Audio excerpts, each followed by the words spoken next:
ತುಂಬಾ ಜನರ ಹತ್ರ ಹೋಗಿದೀವಿ. ಹೀರೋ ದೊಡ್ಡ ದೊಡ್ಡ ಡೈರೆಕ್ಟರ್ಗಳು ಅವ್ರ ಹತ್ರ ಹತ್ರನೂ ಹೋಗಿ ಕಾದು ಎಲ್ಲ ಇದು ಮಾಡ್ಕೊಂಡು ಈಗ ಆಗ ಒಂದು ಹಾಫ್ ಅನ್ ಅವರ್ ತಡಿಯಪ್ಪ 1 ಅವರ್ ತಡಿ ಬಂದ್ಬಿಡ್ತಾರೆ. ಮಧ್ಯಾಹ್ನ ಊಟಕ್ಕೆ ಬಂದಾಗ ಒಂದು 10 ನಿಮಿಷ ಮಾಡ್ಕೊಂಡ್ಬಿಡು. ಸಂಜೆ 6 ಗಂಟೆವರೆಗೂ ಎಲ್ಲ ಕಾದು ಪ್ಯಾಕಪ್ ಆಗೋವರೆಗೂ ಕಾದು ವಾಪಸ್ ಬಂದಿರೋದು ಹೀರೋಗಳಿಗೆ ಗೊತ್ತಿರಲ್ಲ. ಅದು ತುಂಬಾ ಕಡೆ ಹೋಗಿ ವಾಪಸ್ ಬಂದಿದ್ದೀವಿ. ಹೊಸ ಕಾರ್ಗಳ ಹತ್ರ ಹೋದಾಗ 1-2 ಕಡೆ ತುಂಬಾ ಕೆಟ್ಟ ಅನುಭವ ಆಯ್ತು. ಇವತ್ತು ಒಂದು ಸಿನಿಮಾ ಬಗ್ಗೆ ನಾವು ಮಾತಾಡಕ್ಕೆ ಬಂದಿದ್ದೀವಿ. ಅದು ಯಾವ ಸಿನಿಮಾ ಅಂದರೆ ಚೀತು ಸಗ ಅಂತ ಸಿನಿಮಾ. ಅದು ಇದೇ ತಿಂಗಳು 14 ರಿಲೀಸ್ ಆಗ್ತಾ ಇದೆ. ಈ ಸಿನಿಮಾಗೆ ಸಂಬಂಧಪಟ್ಟಂಗೆ ಮಾತಾಡಕ್ಕೆ ಬಂದಿರೋರು ನಾಯಕ ನಟರಾದ ಮತ್ತು ಈ ಸಿನಿಮಾಗೆ ನಿರ್ದೇಶನ ಮಾಡಿರೋಂಥವ್ರು ಚೇತನ್ ನಮ್ಮ ಜೊತೆಗಿದ್ದಾರೆ. ಮತ್ತು ಈ ಸಿನಿಮಾ ನಿರ್ಮಾಣ ಮಾಡಿರೋರು ನಂದೇಳಿ ಶಿವಣ್ಣ ನಮ್ಮ ಜೊತೆ ಇದ್ದಾರೆ. ಸೊ ಚೇತನ್ ಅವರೇ, ಸಿನಿಮಾ ರಿಲೀಸ್ ಆಗ್ತಾ ಇದೆ. ಈ 14ನೇ ತಾರೀಕು ಸಿನಿಮಾ ರಿಲೀಸ್ ಆಗ್ತಾ ಇದೆ. ಸಿನಿಮಾ ಕಂಪ್ಲೀಟಾಗಿ ಅದ್ದೂರಿಯಾಗಿ ರಿಲೀಸ್ ಆಗೋಕ್ಕೆ ರೆಡಿಯಾಗಿದೆ. ಇದ್ರ ಬಗ್ಗೆ ಏನು ಹೇಳಕ್ಕೆ ಇಷ್ಟಪಡ್ತಾರೆ? ತುಂಬಾ ಖುಷಿ ಆಗುತ್ತೆ. ಯಾಕೆಂದ್ರೆ ಹೊಸಬ್ರು ಸೇರಿ ಮಾಡಿರೋಂಥ ಸಿನಿಮಾ, ಸ್ಥಳೀಯ ಕಲಾವಿದರುಗಳು ಎಲ್ಲ ಸೇರಿ ಒಂದು ಒಳ್ಳೆ ಎಫರ್ಟ್ ಆಗಿ ಮಾಡಿದ್ದಾರೆ. ತುಂಬಾ ಸಪೋರ್ಟ್ ಮಾಡಿದ್ದಾರೆ. ಈ ನಾವೇನೇ ಮಾಡಿದ್ರು ಅದಕ್ಕೊಬ್ರು ನಿರ್ಮಾಪಕರು ಬೇಕು. ಅದಕ್ಕೆ ನಮ್ಮ ನಂದಿಹಳ್ಳಿ ಶಿವಣ್ಣ ಅವರು ಇದ್ದಾರೆ. ಅವರು ಸ್ಟಾರ್ಟಿಂಗಿಂದ ಎಂಡಿಂಗ್ವರೆಗೂ ತುಂಬಾ ಸಪೋರ್ಟ್ ಮಾಡಿದ್ದಾರೆ. ಈಗ ರಿಲೀಸ್ ಮಾಡ್ತಾ ಇರೋದು ತುಂಬಾ ಖುಷಿ. ನಾವು ಹೊಸಬ್ರು ಫಸ್ಟ್ ಟೈಮು ನಮ್ಮನ್ನ ನಾವು ತೆರೆ ಮೇಲೆ ನೋಡ್ಕೊಳಕ್ಕೆ, ಥಿಯೇಟರ್ ಮೇಲೆ ನೋಡೋದಕ್ಕೆ ತುಂಬಾ ಖುಷಿ ಆಗುತ್ತೆ. ಭಾಳ ಎಕ್ಸೈಟ್ ಆಗಿದ್ದೀವಿ. ನಮ್ಮ ಪ್ರಯತ್ನ ನಾವು ಮಾಡ್ತಾ ಇದ್ದೀವಿ. ಫಲ ಪ್ರೇಕ್ಷಕರು ಕೊಡ್ಬೇಕು. ಪ್ರೇಕ್ಷಕರು ಚಪ್ಪಳ ತಟಕ್ಕೆ ರೆಡಿ ಆಗಬೇಕು ಅಂತ ಹೇಳ್ತೀರಾ? ಹೌದು. ಸೊ ಈ ಸಿನಿಮಾ ಸ್ಟಾರ್ಟ್ ಆದಾಗ್ಲಿಂದ ನಿಮಗೆ ಸಿನಿಮಾ ಬಗ್ಗೆ ಇರುವಂಥ ಒಂದು ಏನೋ ನಂಬಿಕೆ, ಸಿನಿಮಾ ಓಡುತ್ತೆ, ಹೋಗಿ ನಾವು ಹೊಸಬ್ರು ಸಿನಿಮಾ, ನಮ್ಮ ಸಿನಿಮಾನು ನಾವು ನೋಡ್ಕೋಬೋದು, ಜನ ಇಷ್ಟಪಡ್ತಾರೆ ಅಂತ ನಿಮಗೆ ಅನ್ನಿಸ್ತಾ ಇತ್ತಾ? ಸಿನಿಮಾ ಆದಮೇಲೆ ಹೊಸಬ್ರು ಹಳಬ್ರು ಅನ್ನೋದು ಒಂದು ಲೆಕ್ಕಕ್ಕೆ ಬರಲ್ಲ. ಅದು ಎಲ್ಲಿಗೆ ಬರುತ್ತೆ ಅಂದರೆ ಒಂದು ಸಿನಿಮಾ ಓಪನಿಂಗಿಗೋಸ್ಕರ ಅದು ಬರುತ್ತೆ. ಹೊಸಬ್ರು ಹಳಬ್ರು ಅನ್ನೋದಕ್ಕಿಂತ ಇಲ್ಲಿ ಸಿನಿಮಾ ಕಂಟೆಂಟ್ ಹೆಂಗಿದೆ, ಸಿನಿಮಾ ಹೇಗಿದೆ ಅನ್ನೋದು ಇಂಪಾರ್ಟೆಂಟ್ ಆಗುತ್ತೆ. ಸಿನಿಮಾ ಚೆನ್ನಾಗಿದ್ರೆ ಹೊಸಬ್ರಿಗೂ ತುಂಬಾ ಓಡಿರೋಂಥ ನಿದರ್ಶನಗಳು ತುಂಬಾ ಇದಾವೆ. ಸೊ ಹಂಗಾಗಿ ಅದೊಂದು ಖುಷಿಲಿದ್ದೀವಿ. ಆಮೇಲೆ ಮತ್ತೊಂದು ಏನಂದ್ರೆ ಇದು ತುಂಬಾ ಪೂರ್ತಿ ಹಾಸ್ಯಮಯ ಚಿತ್ರ, ಒಂದು ಫುಲ್ ಎಂಟರ್ಟೈನ್ಮೆಂಟು, ಫ್ಯಾಮಿಲಿ ಪೂರ್ತಿ ನೋಡುವಂಥ ಚಿತ್ರ. ಸ್ಟಾರ್ಟಿಂಗಿಂದ ಎಂಡಿಂಗ್ವರೆಗೂ ಸಿನಿಮಾ ಯಾವುದೇ ರೀತಿಯಾಗಿ ಮುಜುಗರ ಇಲ್ಲದೆ ಫುಲ್ಲು ಎಂಜಾಯ್ ಮಾಡೋಂಥ ಸಿನಿಮಾ. ಸೊ ಹಂಗಾಗಿ ನಮಗೊಂದು ನಂಬಿಕೆ, ಒಳ್ಳೆ ಸಿನಿಮಾಗಳನ್ನ ಕನ್ನಡ ಪ್ರೇಕ್ಷಕರು ಯಾವತ್ತೂ ಕೈ ಬಿಟ್ಟಿಲ್ಲ. ಸೊ ಹಂಗಾಗಿ ನಾವು ಒಂದು ನಿರೀಕ್ಷೆಲಿದ್ದೀವಿ, ಯಶಸ್ವಿ ಆಗುತ್ತೆ ಅನ್ನೋ ಒಂದು ನಿರೀಕ್ಷೆ. ಈ ಸಿನಿಮಾ ನಿಮಗೆ ಸ್ಟಾರ್ಟ್ ಆದಾಗಲಿಂದ ಸಿನಿಮಾ ಬಗ್ಗೆ ಓಕೆ ನಂಬಿಕೆ ಇದೆ, ಹೊಸಬ್ರು ಸಿನಿಮಾ ಓಡುತ್ತೆ ಅಂತ ಅನಿಸುತ್ತೆ. ಈಗಿನ ಸಿನಿಮಾ ಇಂಡಸ್ಟ್ರಿಲಿ ಹೆಂಗಂದರೆ ಹೊಸಬ್ರು ಸಿನಿಮಾ ಓಡ್ತಾ ಇಲ್ಲ. ಥಿಯೇಟ್ರುಗಳೆಲ್ಲ ನೀವು ನೋಡ್ತಾ ಇದ್ದೀರಾ, ಈಗ ನ್ಯೂಸ್ ಚಾನಲ್ ಎಲ್ಲ ನೋಡ್ತಾ ಇದ್ದೀರಾ, ಸಿನಿಮಾಗಳೆಲ್ಲ ಇಲ್ಲ ಬಂದ್ ಮಾಡಬೇಕು ಅದು ಇದು ಅನ್ನೋ ಥರ ಓಡ್ತಾ ಇದೆ. ಜನಗಳ ಮೈಂಡಲ್ಲೂ ಇದೆ, ಮತ್ತು ಸಿನಿಮಾ ಪ್ರೇಕ್ಷಕರು ಕೂಡ ಇದೇನು ಹಿಂಗಾಗ್ತಿದೆ ಅಂತ ಅವ್ರ ಮನಸ್ಸಲ್ಲೂ ಬಂದಿದೆ. ಸೊ ಇದ್ರ ಬಗ್ಗೆ ಏನು ಇಷ್ಟ ಆಗ್ಬಿಡ್ತೀರಾ ಅಂತ? ಅಂದರೆ ಈಗ ತುಂಬಾ ದಾರಿಗಳಿದ್ದಾವೆ ಸಿನಿಮಾ ನೋಡೋದಕ್ಕೆ. ಥಿಯೇಟ್ರ್ ಬಿಟ್ಟು ತುಂಬಾ ಆಪ್ಷನ್ಗಳಿದ್ದಾವೆ. ಆದರೂ ಥಿಯೇಟ್ರಿಗೆ ಬಂದು ನೋಡಬೇಕು ಅಂದಾಗ ಒಂದು ಈ ಕೆಲವೊಂದಷ್ಟು ಸೋಷಿಯಲ್ ಮೀಡಿಯಾಗಳಿದ್ದಾವೆ, ಅವು ಪೈರಸಿ ಆಗೋದನ್ನು ನಿಲ್ಲಿಸ್ಬೇಕು. ಅದು ಇಂಪಾರ್ಟೆಂಟ್, ಇದು ಕರೆಕ್ಟ್. ದೊಡ್ಡ ಮಟ್ಟದಲ್ಲಿ ಆಗ್ಬೇಕದು. ಈಗ ನಾವೆಲ್ಲ ಏನು ಹೇಳಿದ್ರು ಅದು ಇಲ್ಲೇ ಇರುತ್ತೆ ಹೊರತು ಅದು ಮುಂದಕ್ಕೆ ಹೋಗೋದಿಲ್ಲ. ದೊಡ್ಡ ಮಟ್ಟದಲ್ಲಿ ಇದು ಚಾಲ್ತಿಗೆ ಬಂದರೆ 100% ಥಿಯೇಟ್ರಿಗೆ ಜನ ಬರ್ತಾರೆ. ಒಳ್ಳೆ ಸಿನಿಮಾ. ಯಾಕಂದ್ರೆ ನಾನು ನಿಮಗೆ ಫ್ರೆಂಡ್ ಆಗಿರೋದ್ರಿಂದ ನಾನು ಹತ್ರದಿಂದ ನಿಮ್ಗೆ ನೋಡಿದ್ದೀನಿ. ಈ ಸಿನಿಮಾನು ಕೂಡ ನಾನು ನೋಡಿದ್ದೀನಿ, ಆಲ್ಮೋಸ್ಟ್ ಸಿನಿಮಾ ನೋಡಿದ್ದೀನಿ. ಯಾಕಂದ್ರೆ ನನಗೆ ನಂಬಿಕೆ ಇದೆ, ಸಿನಿಮಾ 100% ತುಂಬ ಚೆನ್ನಾಗಿದೆ. ಸಿನಿಮಾ ಒಳ್ಳೆ ಸಿನಿಮಾ. ಯಾಕಂದ್ರೆ ಎಂಟರ್ಟೈನ್ಮೆಂಟ್ಗಂತೂ ಮೋಸ ಇಲ್ಲ ಜನಗಳಿಗೆ. ಅದು ಜನ ಥಿಯೇಟ್ರಿಗೆ ಹೋಗ್ತಿದ್ದಂಗೆ ಇಷ್ಟಪಡ್ತೇನೆ ಅಂತ ನನಗೆ ನಂಬಿಕೆ. ಯಾಕಂದ್ರೆ ನಾನು ನಿಮ್ಮ ಸ್ನೇಹಿತನಾಗಿ ಹೇಳ್ತಿರೋದು. ಬಟ್ ನಾನು ನೀವು ಆ್ಯಂಕರ್ ಆಗಿ ಹೇಳ್ಬೇಕು ಅಂದ್ರೆ ನಿಮ್ಮ ಒಂದು ಅಭಿಪ್ರಾಯ ನೀವು ಹೇಳಿದ್ದೀರಾ. ಇನ್ನೊಂದೇನಂದ್ರೆ ಇದಕ್ಕೆ ಈ ಸಿನಿಮಾಗೆ ಮತ್ತೆ ಮುಖ್ಯ ಪಾತ್ರ ಅಂದ್ರೆ ನಂದಿಹಳ್ಳಿ ಶಿವಣ್ಣ ಅವರು, ನಿರ್ಮಾಪಕರು, ಅನ್ನದಾತರು.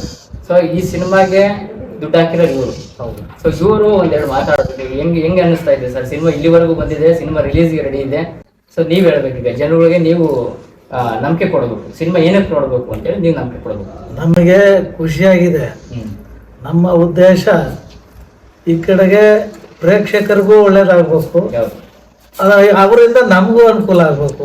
ಆ ಥರದಲ್ಲಿ ಇದ್ದೀವಿ ನಾವು. ಯಾಕೆಂದರೆ ಪ್ರೇಕ್ಷಕರು ಇಲ್ದಲೇ ಹೋದರೆ ನಮ್ಮ ಸಿನಿಮಾ ಏನು ಮಾಡಿದ್ರು ಉಪಯೋಗಿಲ್ಲ. ಈ ಅಡುಗೆ ಮಾಡ್ಕೊಂಡು ಇಟ್ಕೊಂಡು ಊಟಕ್ಕೆ ಇಲ್ದಿದ್ರೆ ಕಷ್ಟ ಅಂತಾರಲ್ಲ. ಹಾಗಾಗಿ ನಾವು ಒಳ್ಳೆ ಅಡುಗೆ ತಯಾರು ಮಾಡಿ ಇಟ್ಟಿದ್ದೀವಿ. ಈಗ ಅದಕ್ಕೆ ಏನು ಬೇಕೋ ಎಲ್ಲ ಮಸಾಲೆ ಹಾಕಿದ್ದೀವಿ, ಚೆನ್ನಾಗಿ ಮಾಡಿದ್ದೀವಿ. ಸಿನಿಮಾ ಭಾಳ ಚೆನ್ನಾಗಿ ಬಂದೈತೆ. ಇವತ್ತು ನಮ್ಮ ಚೇತನ್ ಭಾಳ ಅಂದರೆ ಬಹಳ ಟೈಮ್ ತಗೊಂಡ್ರು ಯಾವಾಗ ಟೈಮ್ ತಗೊಂಡು ನಾವು ಹೆಚ್ಚಿಗೆ ಟೈಮ್ ತಗೊಂತೀವಿ ಅವಾಗ ಬಹಳ ಅತ್ಯುತ್ತಮವಾಗಿ ಆ ಚಿತ್ರ ಮೂಡಿ ಬರೋಕ್ಕೂ ಕಾರಣ ಆಗುತ್ತೆ. ಯಾಕಂದ್ರೆ ತರಾತುರಿನಲ್ಲಿ ಏನಂತ ಮಾಡಿಲ್ಲ, ಈ ಕರೋನಾ ಬಂತು, ಹಾಗಾಗಿ ಸ್ವಲ್ಪ ನಾವು ಸ್ವಲ್ಪ ಲೇಟಾಗಿ ಈ ಚಿತ್ರವನ್ನು ತಯಾರು ಮಾಡಿದ್ದಾಯ್ತು. ಎಲ್ಲ ರೆಡಿ ಇದೆ. ಈಗ ಎಲ್ಲ ಸಿನಿಮಾಗದೆಲ್ಲ ಕೆಲಸ ಮುಗಿದಿದೆ. ಈಗ ಥಿಯೇಟ್ರಿಗೆ 14ನೇ ತಾರೀಕು ತರಬೇಕು ಅಂತ ಈಗಲೇ ಆಗಿದೆ, ಅಲ್ಲೇ ಅಡ್ವರ್ಟೈಸ್ಮೆಂಟ್ ಆಗಿದೆ, ಎಲ್ಲ ಆಗಿದೆ. ಇವತ್ತಿನ ಚಿತ್ರರಂಗ, ಇವತ್ತು ಕನ್ನಡ ಚಿತ್ರರಂಗ ಇವತ್ತು ಯಾಕೆ ನೋವಿನಲ್ಲಿದೆ ಅಂದ್ರೆ ಪ್ರೇಕ್ಷಕರು ಬರ್ತಾ ಇಲ್ಲ. ನಮ್ಮರೇ ನಮಗೆ ಸಪೋರ್ಟ್ ಮಾಡದೇ ಇದ್ದಾಗ ಈಗ ನಾವು ಮಾಡಿ ಏನು ಉಪಯೋಗ? ಈಗ ನಾವೆಲ್ಲ ಏನಾಗಿದೆ, ಜನಕ್ಕೆ ಈ ನಮ್ಮ ಕನ್ನಡ ನಾಡಿನ ಸಮಸ್ತ ಜನಕ್ಕಾಗಿ ನಾವು ಈ ಚಿತ್ರರಂಗ ಬಹಳ ಅದನ್ನೇ ನಂಬಿಕೊಂಡಿರ್ತಕ್ಕಂಥ ನಿರ್ದೇಶಕರು ಇರ್ಬೋದು, ನಿರ್ಮಾಪಕರು ಇರ್ಬೋದು, ಮತ್ತೆ ಕಲಾವಿದರು ಇರ್ಬೋದು, ಮತ್ತೆ ತಾಂತ್ರಿಕ ವರ್ಗ, ಸುಮಾರು ಜನ ಇದನ್ನೇ ನಂಬಿ ಆಶ್ರಯವಾಗಿದ್ದಾರೆ. ಅದರಿಂದ ಪ್ರೇಕ್ಷಕರು ಇವತ್ತು ನಮ್ಮನ್ನ ಕಾಪಾಡುವಂಥದ್ದು. ಸಿನಿಮಾ ಒಂದು ಹೊಸ ಸಿನಿಮಾ ಗೆದ್ರೆ ಹೌದು, ಸೊ ಅದರಿಂದ ಬರುವಂತ ಎಲ್ಲಾ ಸಿನಿಮಾ ಗೆಲ್ಲುತ್ತೆ ಅಂತ ಇಲ್ಲ. ಎಲ್ಲಾ ಸಿನಿಮಾ, ಯಾವ ಸಿನಿಮಾ ಮಾಡಿದ್ರು ಅದದೇ ಆದ ಒಂದು ಮೆಸೇಜ್ ಇದ್ದೇ ಇರುತ್ತೆ. ಆದ್ರೆ ಈಗ ನಮ್ಮ ಚಿತ್ರದ ಬಗ್ಗೆ ಹೇಳ್ಬೇಕು ಅಂದ್ರೆ ನಿಜವಾಗ್ಲೂ ಕೂಡ ಈ ಚಿತ್ರ ಬಹಳ ಕಷ್ಟಪಟ್ಟು, ಆಮೇಲೆ ಎಲ್ಲ ಕಾಮಿಡಿ, ಇವತ್ತು ಎಲ್ಲಾ ಪ್ರೇಕ್ಷಕರು ಎಲ್ಲ ಫ್ಯಾಮಿಲಿ ಸಮೇತ ಕೂತು ಚಿತ್ರವನ್ನು ನೋಡುವಂತ ಸಿನಿಮಾ. ಸೊ ಈ ಸಿನಿಮಾ ಈ ಸಿನಿಮಾ ಎಷ್ಟು ಥಿಯೇಟರ್ ರಿಲೀಸ್ ಮಾಡ್ತಾ ಇದ್ದಾರೆ? ಈಗ ಈ ಕರ್ನಾಟಕ ರಾಜ್ಯದಲ್ಲಿ ಎಷ್ಟು ಥಿಯೇಟರ್ ಸಿಗುತ್ತೋ ಅಷ್ಟು ರಿಲೀಸ್ ಮಾಡಕ್ ರೆಡಿ. ಇನ್ನು ಫಿಕ್ಸ್ ಆಗಿಲ್ಲ? ಫಿಕ್ಸ್ ಆಗಿದೆ. ಈಗ ಸಿನಿಮಾ ಪ್ರೊಡ್ಯೂಸರ್ ನೋಡಿದ್ಮೇಲೆ, ನೋಡಕ್ ಮುಂಚೆ ಸಿನಿಮಾ ಮಾಡ್ಬೇಕು, ರಿಲೀಸ್ ಮಾಡ್ಬೇಕು ಅಂತ ಇತ್ತು. ಈಗ ನೋಡಿದ್ಮೇಲೆ ಆಲ್ ಓವರ್ ಕರ್ನಾಟಕ 100 ಸೆಂಟರ್ ಆದ್ರೂ ಪರವಾಗಿಲ್ಲ, ಸಿನಿಮಾ ರಿಲೀಸ್ ಮಾಡೋಣ, ರೀಚ್ ಮಾಡೋದು ಇದನ್ನ. ಈ ಸಿನಿಮಾ 100% ಕಾಮಿಡಿ ಆಗಿದೆ, ನೋಡಿದ್ರೆ ಖಂಡಿತ ಇಷ್ಟ ಆಗುತ್ತೆ. ಇದನ್ನ ಎಲ್ಲರಿಗೂ ರೀಚ್ ಮಾಡ್ಬೇಕು ಅಂತ ಹೇಳಿ 100 ಸೆಂಟರ್ ಆದ್ರೂ ಪರವಾಗಿಲ್ಲ ಮಾಡಿ, 100-150 ಎಷ್ಟು ಸೆಂಟರ್ ಆಗುತ್ತೋ ಮ್ಯಾಕ್ಸಿಮಮ್ ಅಂತ ಅದನ್ನ ಮಾಡಿ ಅಂತ ಹೇಳಿ ನಮ್ಮ ಡಿಸ್ಟ್ರಿಬ್ಯೂಟರ್ ಹೇಳಿದ್ದಾರೆ. ಅದೊಂದು ನಮಗೆ ಹೊಸ ತಂಡಕ್ಕೆ ಒಂದು ಹೆಮ್ಮೆ ವಿಚಾರ, ಖುಷಿ ವಿಚಾರ. ಇದು ನಿಮ್ ಒಟ್ಟಿನಲ್ಲಿ ಎಷ್ಟು ಥಿಯೇಟರ್ ಅಂತ ನಿಮಗೆ ಇನ್ನೂ ಕನ್ಫರ್ಮ್ ಇಲ್ಲ? ಕನ್ಫರ್ಮ್ ಸುಮಾರು ಈಗ ನಿಮ್ಮ ಜಿಲ್ಲೆಯಲ್ಲಿ ಎಷ್ಟು? ನಮ್ಮ ಜಿಲ್ಲೆಯಲ್ಲಿ ಇರ್ತಕ್ಕಂಥ ಎಲ್ಲಾ ಥಿಯೇಟರ್ಗೂ ಮಾಡ್ಬೇಕು ಅಂತ ಇದ್ವಿ. ಏನು ಇವತ್ತು ತುಮಕೂರು ಇರ್ಬೋದು, ತಿಪ್ಟೂರು ಇರ್ಬೋದು, ಚಿಕ್ಕನಾಗ್ನಲ್ಲಿ ಥಿಯೇಟರ್ ಎಲ್ಲೆಲ್ಲಿದೆ ಎಲ್ಲಾ ಭಾಗದಲ್ಲೂ ಮಾಡಬೇಕು ಅಂತ ಎಲ್ಲ ಪ್ರಯತ್ನ ಆಗಿದೆ. ಸೊ ಚೇತನ್ ಅವರೇ, ಈ ಸಿನಿಮಾ ಈಗ ರಿಲೀಸ್ ಎಲ್ಲ ರೆಡಿ ಇದೆ, ಓಕೆ, ಪ್ರೇಕ್ಷಕರು ನಿಮಗೆ ನಂಬಿಕೆ ಇದೆ ನೋಡ್ತಾರೆ ಅಂತೇಳಿ, ಓಕೆ. ಸಿನಿಮಾ ಸ್ಟಾರ್ಟ್ ಆಗಿದ್ದು ಇಲ್ಲಿಂದ, ಸೊ ಸುಲಭವಾಗಾಯ್ತಾ ಅಥವಾ ಅಡಚಣೆ? ಎಲ್ಲರೂ ಹೇಳೋ ಥರ ನನಗೂ ಈ ಥರ ಅನುಭವ ಆಯಿತು ಈ ಸಿನಿಮಾದಲ್ಲಿ, ಯಾಕಂದರೆ ಫಸ್ಟ್ ಸಿನಿಮಾ ಅಂತ ಹೇಳ್ತಿದ್ದೀರ ನೀವು.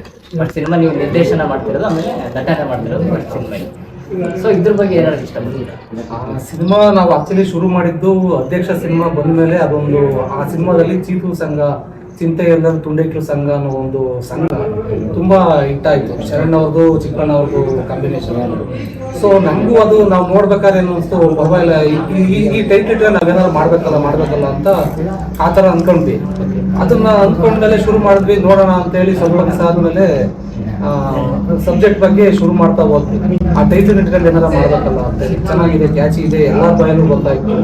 ಸೊ ಇದೇ ಅದು ಸಿನಿಮಾ ಬೇರೆ ತುಂಬಾ ಇಷ್ಟ ಆಯ್ತು. ಇವತ್ತು ಅಧ್ಯಕ್ಷ ಅಂದ್ರೆ ಶರಣು, ಚಿಕ್ಕಣ್ಣ ಅಂದ್ರೆ ಅಧ್ಯಕ್ಷ ಸಿನಿಮಾ ಅಂತ ಹೇಳ್ತಾರೆ. ಸೊ ಆ ಟೈಟಲ್ ಇಟ್ಕೊಂಡು ನಾವು ಏನಾರ ಮಾಡ್ಬೇಕು ಅಂತ ಹೊರಟಾಗ ಒಂದು ಸಬ್ಜೆಕ್ಟ್ ಮಾಡ್ಕೊಂಡ್ವಿ. ಅದಾದ್ಮೇಲೆ ಪ್ರೊಡ್ಯೂಸರ್ನ ತುಂಬಾ ಹುಡುಕಿದ್ವಿ, ಮಾಡೋಣ ಅಂತೇಳಿ. ಸೊ ತುಂಬಾ ಅಲೆದಾಟದ ನಂತರ ನನಗೆ ನಮ್ಮ ಶಿವಣ್ಣ ಅವ್ರು ಸಿಕ್ಕೋದು. ಆಮೇಲೆ ಸ್ಥಳೀಯವಾಗಿ ಈಗ ನಮ್ದು ಚಿಕ್ಕನಾಗ್ನಳ್ಳಿ ತಾಲೂಕು ಇರೋದ್ರಿಂದ ಅವರು ಸಹ ಇಂಪಾರ್ಟೆಂಟ್ ಕೇಳೋಣ ಅಂತಿದ್ದೆ. ಯಾಕಂದ್ರೆ ನೀವು ಈಗ ತುಮಕೂರು ಜಿಲ್ಲೆ ಅಂತ ನನಗೆ ಗೊತ್ತು. ಸೊ ತುಮಕೂರು ಜಿಲ್ಲೆಯಲ್ಲಿ ಯಾವ ಊರವರು, ಸೊ ಎಲ್ಲಿಂದ ಬಂದ್ರಿ ಅಂತ ನಾನು ಕೇಳೋಣ ಅಂತಿದ್ದೆ. ಓಕೆ, ನೀವೇ ಈಗ ಹೇಳ್ಬಿಟ್ರಿ. ಈಗ ಎಲ್ಲಿಂದ ಇದು ನಿಮ್ ಜರ್ನಿ, ನೀವು ಯಾವ ಊರು, ಎಲ್ಲಿಂದ ಸ್ಟಾರ್ಟ್ ಆಯ್ತು? ನಮ್ದು ತುಮಕೂರು ಡಿಸ್ಟಿಕ್ ಚಿಕ್ಕನಾಗ್ನಳ್ಳಿ ತಾಲೂಕು, ಗೂಬೆಹಳ್ಳಿ ಅಂತ ಒಂದು ಗ್ರಾಮ. ನಾವು ರೈತರೇ. ಆಮೇಲೆ ಸಿನಿಮಾ ಒಂದು ಫ್ಯಾಷನ್ ಆಗಿ ನಾನು ಸ್ಟಡಿ ಮುಗಿದ್ಮೇಲೆ ಬೆಂಗಳೂರಿಗೆ ಬಂದು ಒಂದಷ್ಟು ಸಿನಿಮಾಗಳಲ್ಲಿ ವರ್ಕ್ ಮಾಡಿದೆ, ಅಸಿಸ್ಟೆಂಟ್ ಆಗಿ, ಅಸೋಸಿಯೇಟ್ ಆಗಿ ಎಲ್ಲ ವರ್ಕ್ ಮಾಡಿ ಇಂಡಿಪೆಂಡೆಂಟ್ ಮಾಡೋಣ ಅಂತ ಹೋದಾಗ ಮಾಮೂಲಿ ಗೊತ್ತಿರುತ್ತೆ ಹೊಸಬ್ರಿಗೆಲ್ಲ ಎಷ್ಟು ಕಷ್ಟ ಇರುತ್ತೆ ಒಂದು ಸಿನಿಮಾ, ಒಂದು ಪ್ರೊಡ್ಯೂಸರ್ನ ಇದು ಮಾಡ್ಬೇಕು ಅನ್ನೋದು. ಎಲ್ಲಾ ಕಡೆ ಹುಡುಕಿ ಹಿತ್ಲು ಗಿಡ ಮದ್ದು ಅಲ್ಲ ಅಂತಾರೆ, ನಮಗೆ ಹಿತ್ಲು ಗಿಡ ಮದ್ದಾಗಿ ನಮಗೆ ನಮ್ಮ ಶಿವಣ್ಣ ಸಿಕ್ಕಿದ್ರು. ಬಳಸ್ಕೊಂಡು ಸಿನಿಮಾ ಮಾಡಿದ್ವಿ. ಅಡೆತಡೆಗಳು ಇದ್ದೇ ಇರ್ತವೆ ಸಿನಿಮಾ ಆದ್ಮೇಲೆ. ಒಳ್ಳೆ ರೀತಿ ಯಾವುದೇ ಆದ ಕೆಲಸ ಇದ್ದೇ ಇರುತ್ತೆ. ಯಾವುದೇ ಕೆಲಸ ನಾವು ಮಾಡ್ತೀವಿ ಅಂತ ಹೋದಾಗ ಒಂದು ಜವಾಬ್ದಾರಿ ತಗೊಂಡಾಗ ಅದಕ್ಕೆ 108 ವಿಘ್ನಗಳು ಬರ್ತವೆ. ಇಷ್ಟಪಟ್ಟು ಮಾಡಿ ಈಗ ಕಂಪ್ಲೀಟ್ ಮಾಡಿದೀವಿ ಎಲ್ಲಾ ತರ ಮಾಡಿದ್ವಿ. ಏನಂದ್ರೆ ಈಗ ಸಿನಿಮಾ ಓಕೆ, ಈಗ ಹೊಸಬ್ರಿಗೆ ದೊಡ್ಡ ದೊಡ್ಡ ಕಲಾವಿದರು, ಈಗ ಸೂಪರ್ ಸ್ಟಾರ್ಸ್ ಏನ್ ಕನ್ನಡ ಇಂಡಸ್ಟ್ರಿಯಲ್ಲಿ ಏನಿದ್ದಾರೆ, ಸೊ ಹೊಸಬ್ರು ಸಪೋರ್ಟ್ ಮಾಡಿಲ್ಲ ಅನ್ನೋದೊಂದಿದೆ. ಈಗ ನಿಮ್ಗೆ ಯಾರು ಫ್ಯಾನ್ ಇದ್ದಾರೆ? ನಾವು ಚಿಕ್ಕ ಹುಡುಗನಿಂದ ಅಪ್ಪು ಫ್ಯಾನು. ನಾವೇ ನಮ್ದು ಅದೇನೋ ಗೊತ್ತಿಲ್ಲ, ಅದು ಕಾಕತಾಳೇನೋ ನಮ್ಮನ್ನ ಅಪ್ಪು ಅಂತಲೇ ಕರ್ಕೊಂಡು ನನ್ನ ಹೆಸರಿಟ್ಟು ಕರ್ದರ್ಗಿಂತ ಜಾಸ್ತಿ ಅಪ್ಪು ಅಂತ ಕರೆದಿದ್ದೇ ಹೆಚ್ಚು. ಸೊ ನಾವು ಅವತ್ತಿಂದಲೂ ಚಿಕ್ಕ ಹುಡುಗನಿಂದ ಅಪ್ಪು ಅವರು ಚಿಕ್ಕ ಹುಡುಗನಿಂದ ಹಿಡಿದು ಮಾಡಿದಾರಲ್ಲ ಆಕ್ಟಿಂಗು. ಸೊ ಅಲ್ಲಿಂದ ಅವರು ಇಲ್ಲಿವರೆಗೂ ನಾವು ಅವ್ರಿಗೆ ಫ್ಯಾನು, ಪ್ರೆಸೆಂಟ್ ಅವ್ರಿಗೆ ಫ್ಯಾನು. ಸೊ ಹಂಗಂತ ಹೇಳಿ ಎಲ್ಲ ಯಾವುದೇ ಸಿನಿಮಾಗಳು ನೋಡ್ದಂಗಿರಲ್ಲ, ಎಲ್ಲಾ ಸಿನಿಮಾನು ಫಸ್ಟ್ ಶೋನೇ ನೋಡ್ತೀವಿ. ಅಲ್ಲ, ಈಗ ಏನಾದ್ರು ಅಪ್ಪು ಸಾರ್ ಇದ್ದಿದ್ರೆ ಸೊ ನಿಮಗೆ ಇಷ್ಟ ಆಯ್ತಾ ಅವ್ರ ಹತ್ರ ಈ ತರ ಸಿನಿಮಾ ಮಾಡಿದೀನಿ ಅಂತ ತೋರಿಸ್ತೀನಿ? ಇಲ್ಲ, ಖಂಡಿತ ಇತ್ತು. ನಾವು ಅವ್ರ ಹತ್ರ ಏನೋ ಈ ಸಿನಿಮಾಗೆ ಒಂದು ವಿಶ್ವಾಸ ತಗೊಬೇಕು ಅನ್ನೋದು ತುಂಬಾ ಆಸೆ ಇತ್ತು. ಅದು ಕೊನೆಗೂ ಈಡೇರಲಿಲ್ಲ. ನಾವು ಒಂದ್ ಸಾಂಗ್ ಆಡಿಸ್ಬೇಕು ಅಂತ ಇತ್ತು ಅವ್ರ ಹತ್ರ. ಸೂಪರ್. ನೋಡಿ ಪ್ರೇಕ್ಷಕರೇ, ಅಪ್ಪು ಸರ್ ಹತ್ರ ಈ ಸಿನಿಮಾ ಸಾಂಗ್ ಬೇರೆ ಆಡಿಸ್ಬೇಕು ಅಂತ ಹೇಳಿ ಇದ್ರಂತೆ ನಮ್ಮ ನಂದಿಹಳ್ಳಿ ಶಿವಣ್ಣ ಅವರು. ಅಂದ್ರೆ ಅದು ಒಂದು ಅವ್ರದ್ದು ಫ್ಯಾನ್ ಆಗಿರೋದ್ರಿಂದ ಏನಾಯ್ತು, ಅದೆಲ್ಲ ಒಂದು ಆಸೆ ಇತ್ತು, ತುಂಬಾ ಆಸೆ ಇತ್ತು. ಏನೇನೋ ಈ ಸಿನಿಮಾಗೆ ಒಂದಷ್ಟು ಫಸ್ಟ್ ಸಿನಿಮಾ ಆಗಿರೋದು ನಮ್ದು ಫಸ್ಟ್ ಸಿನಿಮಾ. ಅವ್ರ ಹತ್ರ ಏನೋ ಒಂದು ಬೆಸ್ಟ್ ವಿಶಸ್ ಯಾವ್ದಾಗ್ಲಿ ನಮ್ ಸಿನಿಮಾಗ ಒಂದು ಬೇಕಿತ್ತು, ತಗೊಬೇಕು ಅನ್ನೋದು ಒಂದು ಬಹಳ ಆಸೆ ಇತ್ತು. ಅದು ಯಾಕೋ ನಮ್ಗೆ ಆಗ್ಲಿಲ್ಲ. ಅದು ಸೊ ಇರ್ಲಿ, ಈ ಸಿನಿಮಾ ಹೆಂಗೋ ಅವರು ಅಭಿಮಾನಿಯಾಗಿ ನೀವು ಅವ್ರ ಬಗ್ಗೆ ಇರೋ ಗೌರವ ಮತ್ತೆ ಒಂದ್ ಸಾಂಗ್ ಬೇರೆ ಹಾಡಿಸ್ಬೇಕು ಅಂತ ಹೇಳ್ತಿದ್ರ ಅಂದ್ರೆ ಖಂಡಿತ ಪ್ರೇಕ್ಷಕರು ಈ ಸಿನಿಮಾ ನೋಡ್ತಾರೆ, 100% ಗೆಲ್ಲಿಸ್ತಾರೆ ಅಂತ ನನಗೆ ನಂಬಿಕೆ ಇದೆ. ಎಷ್ಟು ಸಾಂಗ್ ಇದೆ ಅಂತ ಈ ಸಿನಿಮಾದಲ್ಲಿ? 4 ಸಾಂಗ್ ಇದೆ. 4 ಸಾಂಗ್ ಇದೆ, ಬಹಳ ಚೆನ್ನಾಗಿ ಬಂದಿದೆ. ಈಗ ಆಲ್ರೆಡಿ ಸಾಂಗ್ ಎಲ್ಲ ಯೂಟ್ಯೂಬ್ ಅಲ್ಲಿ ಇದೆಯಾ? ಇದೆ, ಯೂಟ್ಯೂಬ್ ಅಲ್ಲಿ ಇದೆ. ಲಹರಿ ಮ್ಯೂಸಿಕ್ ಯೂಟ್ಯೂಬ್ ಚಾನಲ್ ಇದೆ.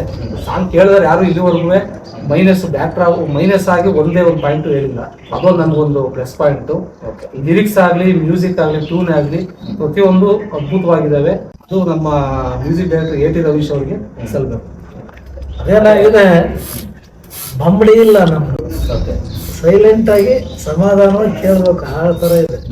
ಹಾಗಾಗಿ ಬಹಳ ಅತ್ಯುತ್ತಮವಾಗಿ ಬಂದಿದೆ. 4 ಸಾಂಗು ಅದೇ ತರ ಚೆನ್ನಾಗಿ ಬಂದಿದೆ. ಅದಕ್ಕಿಂತ ಒಂದು ಅದ್ಭುತವಾಗಿ. ಮತ್ತೆ ಇದು ನೀವೀಗ ಎಲ್ಲಿಂದ ಮತ್ತೆ ಪ್ರಮೋಷನ್ ನಡೀತಾ ಇದೆಯಾ? ಎಲ್ಲಿಂದ ಮತ್ತೆ ಸ್ಟಾರ್ಟ್ ಮಾಡ್ತಾ ಇದ್ದೀರಾ ಪ್ರಮೋಷನ್? ಜನರ ಈಗ ದೊಡ್ಡ ವ್ಯಕ್ತಿಗಳ ಹತ್ರ ಏನಾರ ಕಾಂಟ್ಯಾಕ್ಟ್ ಮಾಡ್ತಾ ಇದಾರೆ ಹೆಂಗೆ ಅಂತ? ಅಂದ್ರೆ ಕಾಂಟ್ಯಾಕ್ಟ್ ಮಾಡ್ತಾ ಇದೀವಿ, ಆದ್ರೆ ನಾವು ಹೊಸಬ್ರಾಗಿರೋದ್ರಿಂದ ನಮ್ಗಂತ ಅವಕಾಶಗಳು ಸಿಗ್ತಾ ಇಲ್ಲ.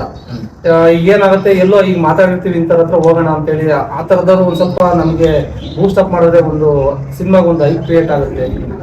ಆದ್ರೆ ನಾವು ಒಂದಷ್ಟು ಜನನ ಭೇಟಿ ಮಾಡಕ್ ಪ್ರಯತ್ನ ಮಾಡಿದ್ವಿ, ಅದ್ ಆಗ್ತಾ ಇಲ್ಲ. ನೋಡೋಣ, ಮುಂದಕ್ಕೂ ಮಾಡ್ತೀವಿ. ಅದು ರಿಲೀಸ್ ಆಗೋವರೆಗೂ ನಮ್ಮ ಪ್ರಯತ್ನ ಇದ್ದೇ ಇರುತ್ತೆ.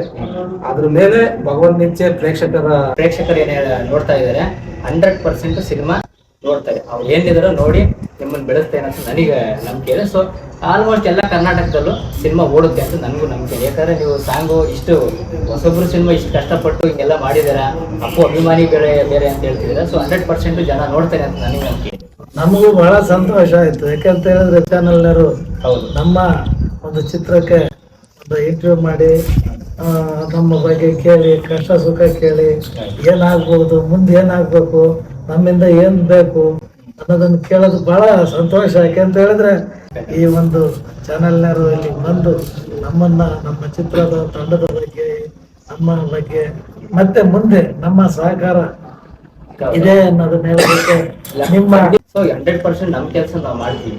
ಹೊಸ ಸಿನಿಮಾ ಆಗ್ಲಿ, ಅದು ದೊಡ್ಡ ಸಿನಿಮಾ ಆಗ್ಲಿ, ಚಿಕ್ಕ ಸಿನಿಮಾ, ಬಟ್ ಜಾಸ್ತಿ ನಾವು ಹೊಸ ತಂಡಕ್ಕೆ ಸಪೋರ್ಟ್ ಹೌದು.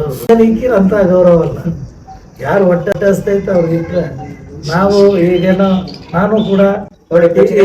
ನಮ್ಮ ಇವ್ರು ಶಿವಣ್ಣ ನಿರ್ಮಾಪಕರು, ಬಟ್ ತುಂಬಾ ಚೆನ್ನಾಗಿ ಡೈಲಾಗ್ ರೈಟರ್ಸ್ ಅನ್ಸುತ್ತೆ. ಮೋಸ್ಟ್ಲಿ ತುಂಬಾ ಒಳ್ಳೆ ಡೈಲಾಗ್ ಅವಾಗ ನಾನು ಇದರಿಂದ ತುಂಬಾ ಅವ್ರಿಗೆ ಕಲೆ ಬಗ್ಗೆ ತುಂಬಾ ಇಂಟ್ರೆಸ್ಟ್ ಇದೆ. ಹೀರೋ ಚೇತನ್ ಅಂತ ಗೊತ್ತಾಯ್ತು. ಹೀರೋಯಿನ್ ಯಾರು, ಮತ್ತೆ ಹೀರೋಯಿನ್ ಅವ್ರ ಬ್ಯಾಕ್ಗ್ರೌಂಡ್ ಏನು? ಮುಂಚೆ ಯಾವ್ದಾರ ಅವ್ರ ಸಿನಿಮಾ ಮಾಡ್ತಾ ಇದ್ರ?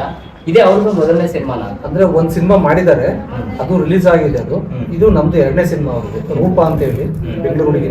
ಆಮೇಲೆ ಎಲ್ಲಾ ಹೊಸಬ್ರೆ ಒಂದು ತಂಡ ಕಟ್ಕೊಂಡು ಅದ ಒಂದು ಪ್ರಾಕ್ಟೀಸ್ ಮಾಡ್ಕೊಂಡು ಸ್ಪಾಟಿಗೆ ಹೋಗಕ್ ಮುಂಚೆ ಪ್ರಾಕ್ಟೀಸ್ ಮಾಡಿ ಒಂದಷ್ಟು ಎಲ್ಲ ಹೊಸಬ್ರಾಗಿರೋದ್ರಿಂದ ಆಮೇಲೆ ನಮ್ಮ ಸ್ಥಳೀಯವಾಗಿಯೂ ತುಂಬಾ ಜನನ ಬಳಸ್ಕೊಂಡಿದ್ದೀವಿ. ಕೊನೆಯದಾಗಿ ಪ್ರೇಕ್ಷಕರಿಗೆ ಸಿನಿಮಾ ತುಂಬ ಅದ್ಭುತವಾಗಿ ಬಂದಿದೆ. ಸಾಂಗ್ಸ್ ಆಗಲಿ, ಸಿನಿಮಾ ಡೈಲಾಗ್ಸ್ ಆಗಲಿ, ಆ್ಯಕ್ಟಿಂಗ್ ಆಗಲಿ, ಪ್ರತಿಯೊಂದು ಸಿನಿಮಾದಲ್ಲಿ ಪ್ರತಿಯೊಂದು ಪಾಯಿಂಟು, ಪ್ರತಿಯೊಂದು ಫ್ರೇಮು ಸೂಪರ್ ಆಗಿ ಅದ್ಭುತವಾಗಿ ಬಂದಿದೆ. ನೋಡಿದ್ರೆ 100% ಇಷ್ಟ ಆಗುತ್ತೆ. ಇದೇ ಜೂನ್ 14ನೇ ತಾರೀಕು ರಾಜ್ಯಾದ್ಯಂತ ಸಿನಿಮಾ ಥಿಯೇಟ್ರಲ್ಲಿ ಬರ್ತಾ ಇದೆ. ದಯವಿಟ್ಟು ನೋಡಬೇಕು. ನಿಮ್ಮ ಮೇಲೆ ನಾವು ತುಂಬ ಭರವಸೆ ಇಟ್ಟಿದ್ದೀವಿ. ಹಾಗೆ ನಮ್ಮ ಎಲ್ಲ ಸಿಬ್ಬಂದಿ ವರ್ಗಕ್ಕೂ ಪ್ರತಿಯೊಬ್ಬರಿಗೂ ನಮಗೆ ತುಂಬ ಸಪೋರ್ಟ್ ಮಾಡ್ತಾ ಇದ್ದಾರೆ ಈ ಸಿನಿಮಾ ವಿಚಾರವಾಗಿ. ನಮ್ಮ ಚೀತು ಸಂಘ ಹೊಸಬ್ರು ಅಂತ ಆಗಿದ್ರು ಸಹ ನಮ್ಮ ಹುಡುಗ ಬೆಳಿಬೇಕಣಮ್ಮ ಅನ್ನೋ ಥರ ಒಂದು ಒಳ್ಳೆ ಸಪೋರ್ಟ್ ಮಾಡ್ತಿದ್ದಾರೆ. ನಿಮಗೂ ಸಹ ನಾನು ಇಲ್ಲಿಂದ ಧನ್ಯವಾದಗಳನ್ನು ಅರ್ಪಿಸ್ತೀನಿ. ಸೊ ಇಷ್ಟೆಲ್ಲ ಈ ಸಿನಿಮಾ ಬಗ್ಗೆ ಮಾತಾಡಿದ್ದಾರೆ. ಈ ಸಿನಿಮಾ ಇದೇ ತಿಂಗಳು 14ನೇ ತಾರೀಕು ರಿಲೀಸ್ ಆಗ್ತಾ ಇದೆ. ಖಂಡಿತ ನೀವೆಲ್ಲ ಹೋಗಿ ನೋಡ್ತೀರಾ ಅಂತ ನಂಬಿಕೆ ನಮ್ಮೆಲ್ಲರಿಗೂ ಇದೆ. ಸೊ ಇಷ್ಟು ಹೇಳ್ತಾ ನಮ್ಮ ಈ ಮಾತನ್ನ ಮುಗಿಸ್ತಾ ಇದ್ದೀನಿ. ಧನ್ಯವಾದಗಳು.